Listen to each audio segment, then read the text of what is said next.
श्री राम जय राम जय जय राम। श्री राम जय राम जय जय राम। राधे श्याम जय जय राधे श्याम राधे श्याम। श्री गणेशाय नमः। श्री सीतारामाभ्यां नमः। श्री हनुमते नमः। श्री उमापतये नमः। श्री गुरुवे नमः। सब संतन की जय जय जय जय सीताराम। राधे श्याम। श्रीमद्भागवत महापुराण चतुर्थ स्कंद। आज का पाठ तो 9वें अध्याय का है, पर 2 श्लोक पीछे छूटे हैं, वो भी पाठ करेंगे।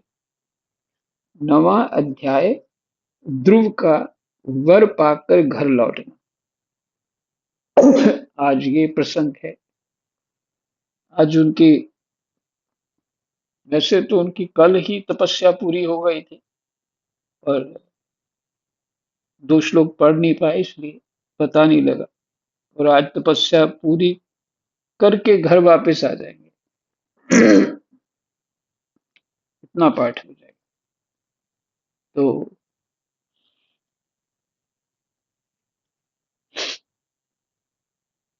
कृष्णाय वासुदेवाय हरे परमात्मने प्रणतः क्लेशनाशाय गोविंदाय नमो।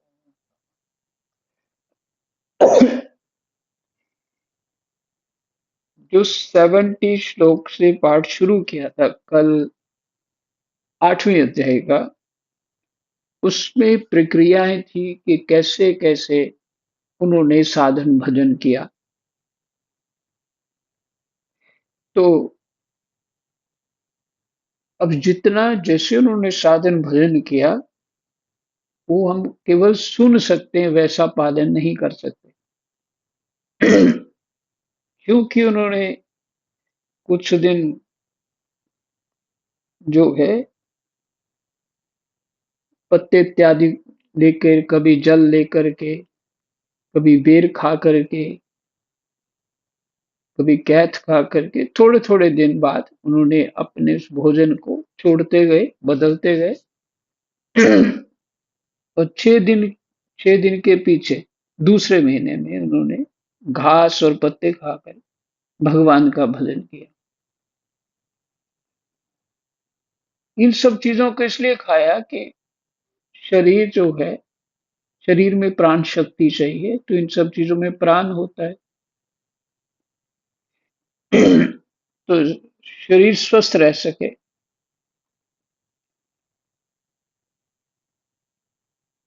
फिर तीसरे महीने में 9वें दिन में जल पी करके रहे। 9 दिन बाद फिर थोड़ा जल पीना, ऐसे ऐसे करके। फिर चौथे महीने में उन्होंने केवल जो सांस चलती थी उसी के ऊपर रह करके भजन किया। उन्हें वायु पीकर भजन किया। और फिर और बढ़ा दिया। तब कैसे? 5वें मास में उस श्वास को भी जीत करके एक पैर के ऊपर खड़े होकर के भगवान के निश्चल भाव में खड़े हो गए और समस्त इंद्रियों को रोक लिया। फिर आगे जो कल आपने अगर ध्यान से सुना हो तो महदादी तत्वों के आधार पर प्रकृति और पुरुष के भी अधीश्वर पर ब्रह्म की धारणा की।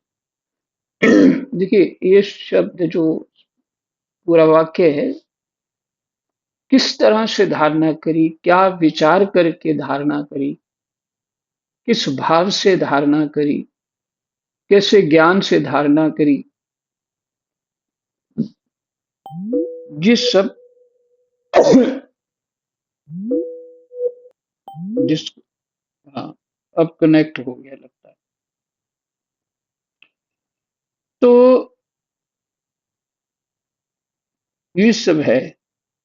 तो ये वो समय कौन सा था ध्रुव जी का? तो अभी ये पोता जी ने सतयुग का ही समय था।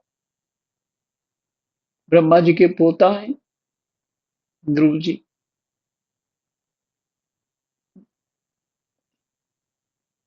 हाँ, ब्रह्मा जी के पुत्र हैं मनु महाराज, उनके पोता हुए ये उनके पिता, ये पोता के पुत्र हैं। ठीक, पड़पौत्र कह लीजिए। तो इनके तो वो समय अच्छा ही था। उस समय कहते हैं इसे प्राण शक्ति जो है हड्डियों में हुआ करती थी। आजकल तो प्राण शक्ति केवल अन्न में ही है, शरीर में भी नहीं है, अन्न में ही है। तो ये हमारे बस की चीजें नहीं है। हमें ऋषियों ने कहा है कल युग में जैसे तैसे खान पान करके प्राण धारण करो और नाम जप भजन साधन में लग जाओ। ये तुम्हारे बस की बात नहीं है। इधर 2 मिनट बाद तो चाय पीनी पड़ती है। और इत्यादि सब जानते हैं कि इस समय सबकी स्थिति क्या है। इसलिए सरल उपाय है नाम जप। तो इससे ये सब विधियां तो नहीं कर सकते, पर एक चीज है इसमें कि उन्होंने किस किस ढंग से अपने को दृढ़ किया। यहां से कुछ हमें साधना का हमको कुछ जो गुप्त रहस्य है वो मिल सकता है। वो नाम जप में भी काम आए। पर समझ उनको ही आएगा जिसको भगवान समझाना चाहिए। अपनी जिज्ञासा तीव्र हो तो भी संभव। अब जो है आगे ये सब देख करके उन्होंने अपने इंद्रिय द्वारों को भी रोक दिया और उस परमात्मा में एकीकृत होकर के अपनी सांस रोक दी। सब कुछ रोक लिया, इंद्रियों को भी, मन को भी परमात्मा में लगा दिया। तो क्या हुआ, जैसे उसने सांस रोकी तो वो भगवान के साथ आत्मसात हो चुके थे। तो भगवान की सांस से ही सबकी सांस चल रही। और जब उन्होंने आत्मसात करके सांस रोक ली अपनी, तो भगवान की भी रुकी, तो सबकी रुकी, फिर देवताओं की रुकी। अब ये दौड़े, सभी लोक वालों को बड़ी पीड़ा हुई और फिर घबरा करके श्री हरि के शरण में गए। यहां तक कल पाठ हुआ था।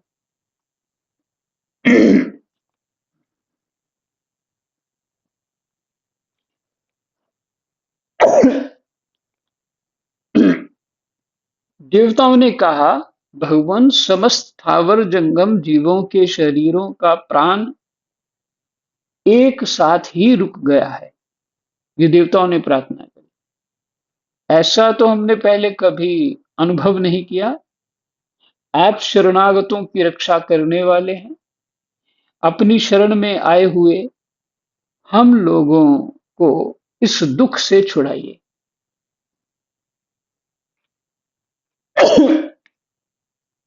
देवता देवताओं ने भगवान से प्रार्थना करी, तो भगवान ने उत्तर दिया, देवताओं तुम डरो मत। उतानपाद के पुत्र ध्रुव ने अपने चित्त को मुझ विश्वात्मा में लीन कर दिया।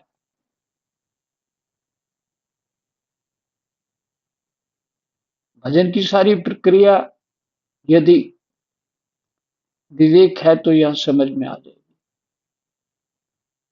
और विवेक, वैसा विवेक तो भगवत कृपा से ही प्राप्त होता है। उत्तानपाद के पुत्र ध्रुव ने अपने चित्त को मुझ विश्वात्मा में लीन कर दिया।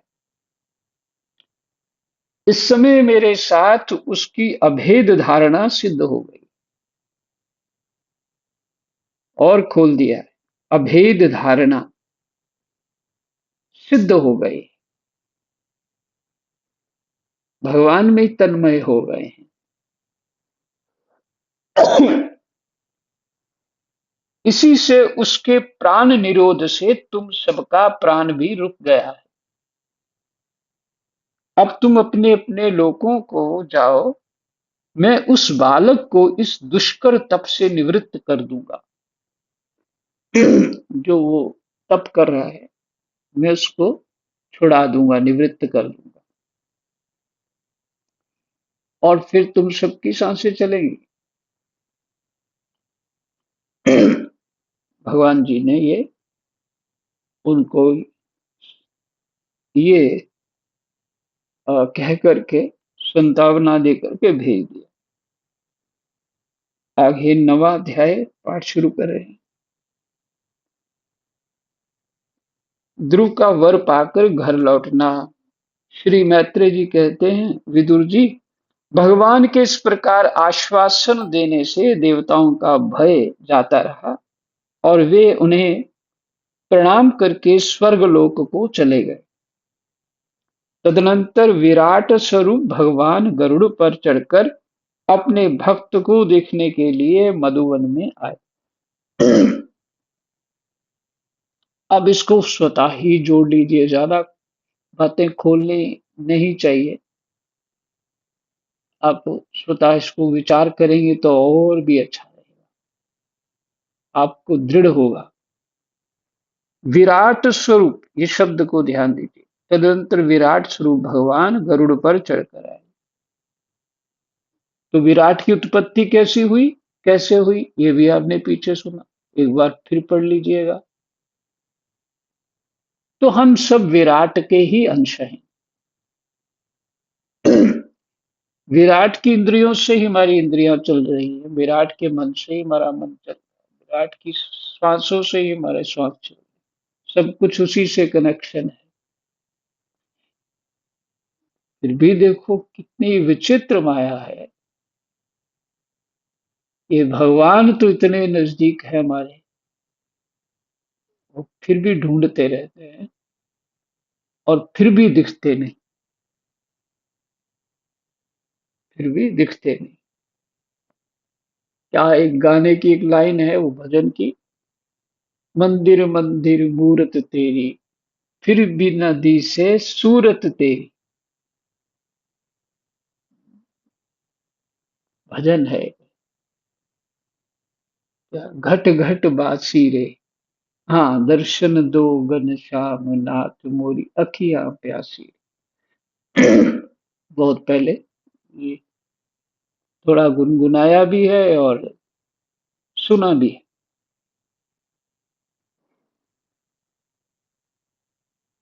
इन बातों को बार बार सुनने से क्या होता है कि आप आगे पीछे जो और सुना है उसको जोड़ेंगे तो रहस्य खुलेंगे, और आप उस मार्ग को पकड़ने की सुविधा होगी, माने मार्ग के साधन अपना करने की सुविधा होगी, विचार होगा, ठीक से विचार होगा।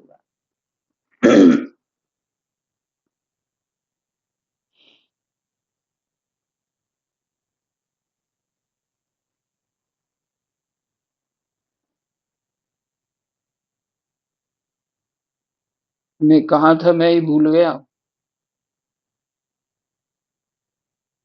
अ, बताइए कौन से श्लोक पे था।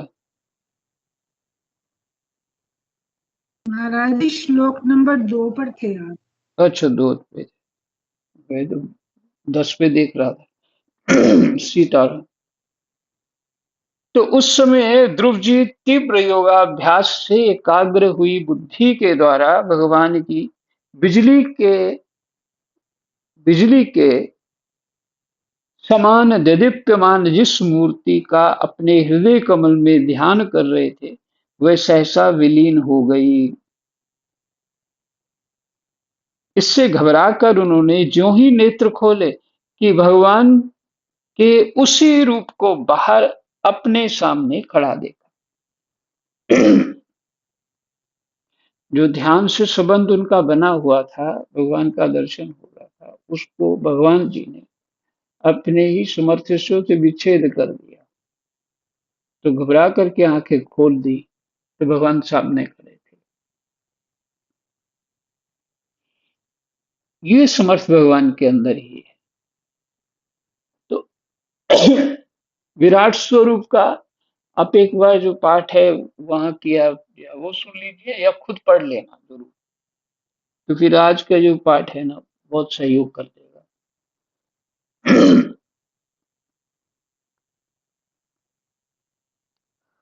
हमने हाँ उस समय तो पहला ही पाठ किया था, पहले श्लोक का ही। तदनंतर विराट स्वरूप भगवान गरुड़ पर चढ़कर अपने भक्त को देखने के लिए मधुवन में आए।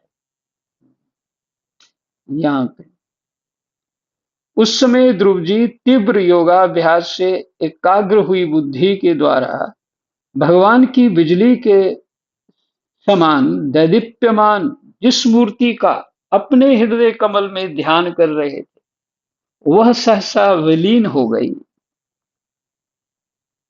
अदृश्य हो गई।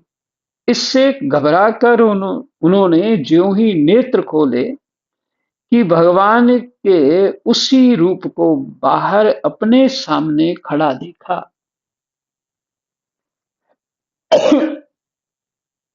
प्रभु का दर्शन पाकर बालक ध्रुव को बड़ा कौतूहल हुआ। वे प्रेम में अधीर हो गए। उन्होंने पृथ्वी पर दंड के समान लौटकर उन्हें प्रणाम किया। फिर वे इस प्रकार प्रेममयी दृष्टि से उनकी ओर देखने लगे, मानो नेत्रों से उन्हें पी जाएंगे, मुख से चूम लेंगे और भुजाओं में कस लेंगे। वे हाथ जोड़े प्रभु के सामने खड़े थे। फिर से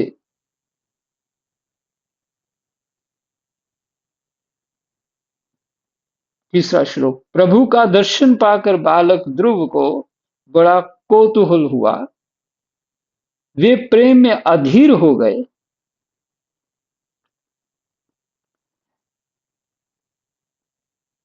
स्पष्ट हो गया कि अपने ही प्रयास से प्रेम प्रकट हो सकता है। भगवान के प्रति अपने ही प्रयास से प्रेम प्रकट हो सकता है। प्रेम में अधीर हो गए। उन्होंने पृथ्वी पर दंड के समान लौटकर उन्हें प्रणाम किया।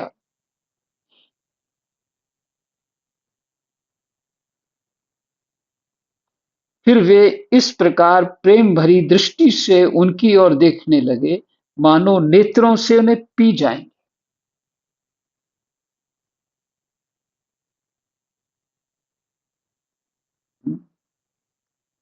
कितनी दृढ़ता से उस बालक ने भजन किया, कितना भयंकर तप किया, कितनी समर्थ होगी। और सुनते हैं 5 साल के थे ध्रुव जी, 5-7 साल कुछ ऐसा ही, पूरा याद नहीं, शायद होगा, उसमें अभी आ जाएगा पाठ में।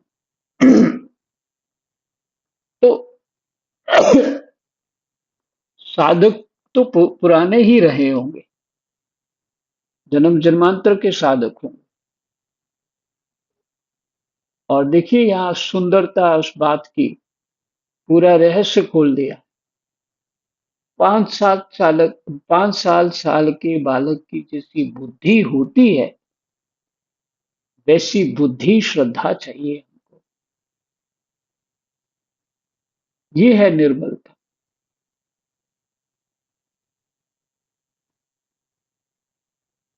तो उस ठेस ने माता के कठोर वचनों ने, सौतेली माता के कठोर वचनों ने सहयोग कर दिया, उनको जगा दिया। ऐसा ही विचार करना चाहिए।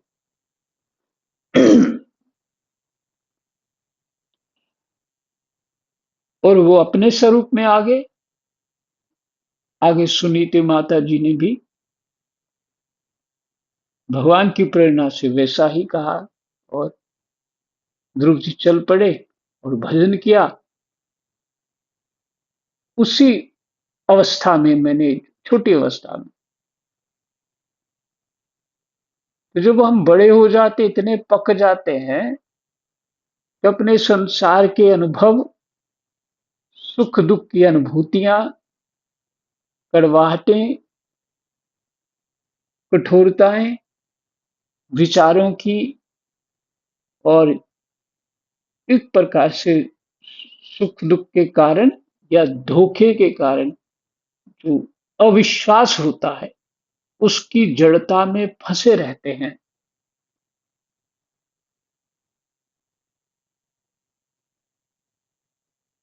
तो वो चित्त जो है बड़ा कठोर अथवा मैला होता है, उसको धोना कठिन है, शुद्ध करना कठिन है। और अवस्था परमात्मा को प्राप्त करने की ऐसी चाहिए जैसी ध्रुव की है। इसलिए कहा गया 50 साल के बाद घर छोड़ दो भाई, बिना धन के जंगल में जाओ, जैसे महात्मा रहते हैं वहां रहो। धन लेकर के कहीं भी जाएंगे तो भजन नहीं होगा, व्यवस्था में भजन नहीं होता। भजन तो परमात्मा के आश्रय से होता है। अगर भजन धन से होता, सुविधाओं से होता, तो फिर वो देते ना, नारद जी कह देते कि वो सारी व्यवस्था कर देते। नारद जी ने कहा नहीं, तुम जाओ भजन करो, ऐसे ऐसे करना, करने शुरू कर दिया। पुराने साधक तो थे ही, अब तो केवल जन्म लिया था ना दूसरों ने।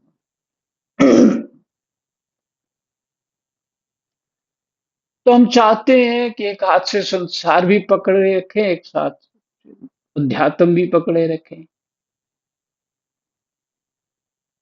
हमारा तो कल्याण हो जाएगा। सारे ही महाराज जनक बने रहते हैं तो मामला पकता नहीं है फिर, बालक बनना ही पड़ेगा, कोई उपाय नहीं। इसलिए कहा श्रद्धावान लभते ज्ञान, श्रद्धा वाले को ज्ञान प्राप्त होता है। ये नहीं कहा बुद्धिमान लभते ज्ञान। और हम तो बुद्धिमान हैं, कोई हमें मूर्ख कह दे तो गुस्सा आ जाता है ना? कैसी विचित्र समस्याएं हमारी। और श्रद्धावान को हम तो मूर्ख ही मानते हैं। देखो ये क्या कर रहा है, मिट्टी के खिलौनों को ही भोग लगाया जा रहा है, और कहेंगे भगवान कहाँ नहीं है। तो खिलौनों में भगवान नहीं है मतलब, बाकी सब जगह। तो तो अपने जो संसारी ज्ञान है उसको धोना पड़ेगा, तो तभी होगा जब हम पूर्ण रूप से इससे हट जाएंगे।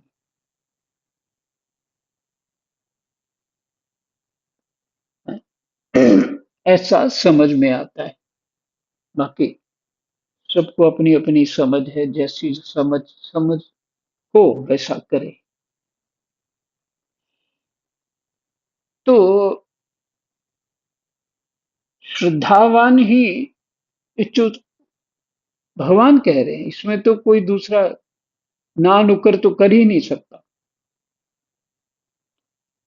देखिए जब श्रद्धा होती है तो बुद्धि बंद हो जाती है, बुद्धि बंद होने का अर्थ है वो बुद्धि योग बन जाती है। श्रद्धा से बुद्धि योग हो जाता है।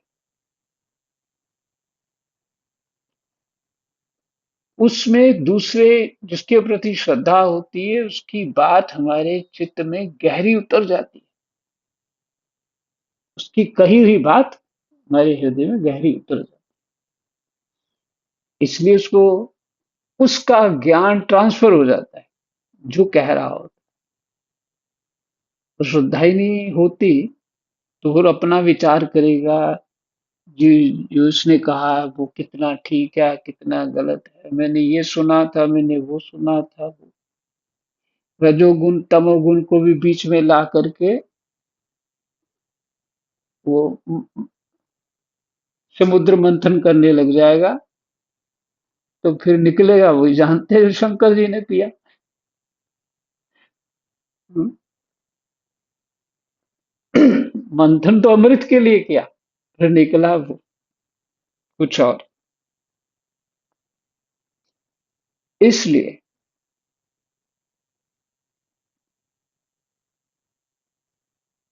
जो हमारा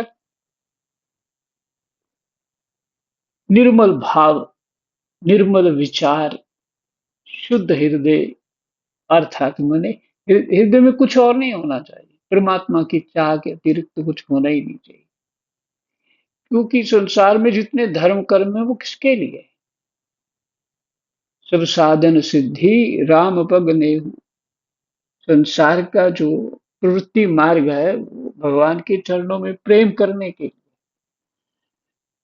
तो लौकिक धर्म है, लौकिक धर्म को कभी भी छोड़ दो कोई दोष नहीं है, पर छोड़ो परमात्मा के लिए तब कोई दोष नहीं है। अपने मनमुखी छोड़ना, अपनी इच्छाओं के लिए छोड़ना, फिर तो गड़बड़ हो जाएगा। क्योंकि वो सिर्फ कर्म शुद्धि के लिए है प्रवृत्ति मार्ग। तो लौकिक धर्म को छोड़ के पारलौकिक धर्म को पकड़ना चाहिए।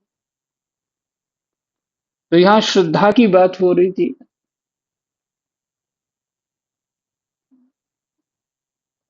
और पहले मैंने आपको सुनाया था ये घटना मेरे साथ हो चुकी है।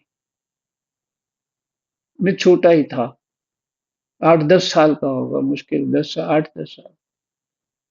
गीता जी पढ़ने लगा, कैसे समझ नहीं आती, मैं बड़े ध्यान से पढ़ूंगा ये। जब वो पाठ आया श्रद्धावान लभते ज्ञान, तो मुझे समझ आया कि श्रद्धा जब करेंगे तो बुद्धि बंद हो जाएगी।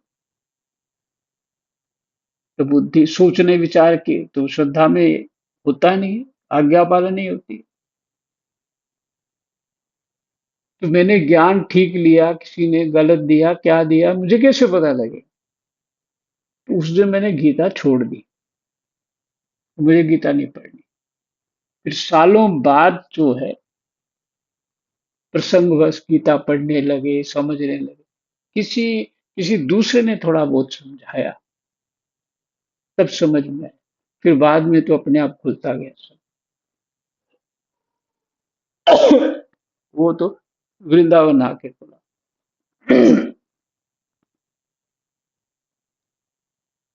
तो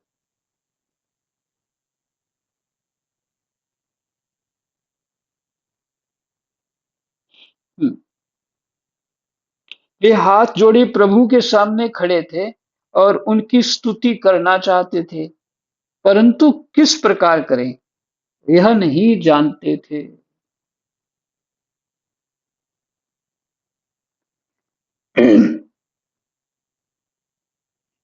कोई टेंशन नहीं है, हमें स्तुति करनी नहीं आती। हम्म?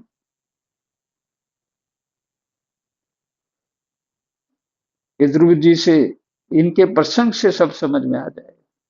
ये बड़ी स्तुतियां करना जानते होंगे तो ही भगवान आ जाएंगे, ऐसा नहीं। वे हाथ जोड़े प्रभु के सामने खड़े थे, उनकी स्तुति करना चाहते थे, परंतु किस प्रकार करें ये नहीं जानते। सर्वंतरयामी, सर्वांतरयामी हरि उनके मन की बात जान गए। उन्होंने कृपा पूर्वक अपने वेदमय शंख को उनके गाल से छुआ दिया।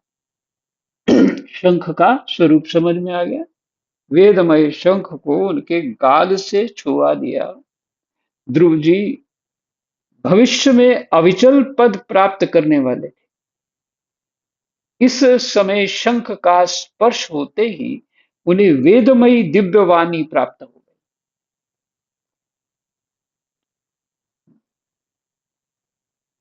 और जीव तथा ब्रह्म के स्वरूप का भी निश्चय हो गया। ये भगवान की कृपा से हुआ।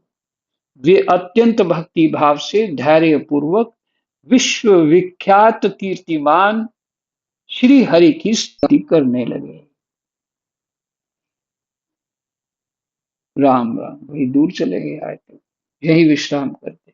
कृष्णाय वासुदेवाय हरये परमात्मने प्रणतः क्लेशनाशाय गोविन्दाय नमो नमः।